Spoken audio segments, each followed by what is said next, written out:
ఇవాళ పేదలు వైద్యం అందక దవాఖానలకు వెళ్తే ఆలి మీద ఉన్న తాళి అమ్ముకొని ఉన్న భూములను తాకట్టు పెట్టి వైద్య ఖర్చులు భరించాల్సిన పరిస్థితి ఉండే.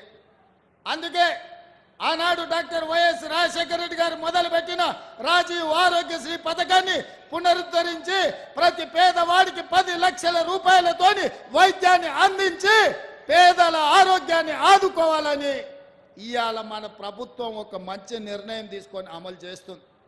ఇవేనా ఇంకా ఆడబిడ్డలకు ఆనాడు కట్టెల పొయ్యితో కన్నీళ్లతో ఆ పొగ ఊపిరితిత్తులకు పోయి క్యాన్సర్ వచ్చి ఆడబిడ్డలు చచ్చిపోతుంటే సోనియమ్మ ఆలోచన చేసి దీపం పథకం ద్వారా ఆడబిడ్డలకు గ్యాస్ పొయ్యి సిలిండర్ ఇచ్చింది. ఆ ఎల్ల పేదలకు అందుబాటులో ఉండడానికి 400 రూపాయలకే సోనియమ్మ సిలిండర్ ఇచ్చింది. కానీ రాష్ట్రంలో కేసీఆర్, కేంద్రంలో నరేంద్ర మోడీ వచ్చి 400 రూపాయలు ఉన్న సిలిండర్ని 1200 రూపాయలకు పెంచి ఆడబిడ్డల సొమ్ము దోచుకొని పాపానికి ఒడిగడుతుంటే ఈ పాపాల భైరవులను శిక్షించడానికి ఆడబిడ్డలను ఆదుకోవడానికి సోనియమ్మ 6 గ్యారెంటీలలో భాగంగా తెలంగాణ ఆడబిడ్డలకు మాట ఇచ్చింది.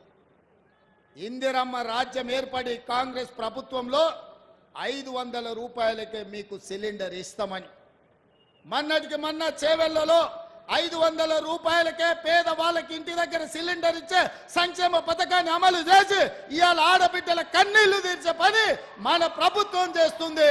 పెద్ద ఎత్తున ఈ పథకాన్ని అమలు చేస్తున్నందుకు కార్యకర్తలందరూ కూడా చప్పట్లతోనే కేసీఆర్ గుండెలు బలగొట్టాలి.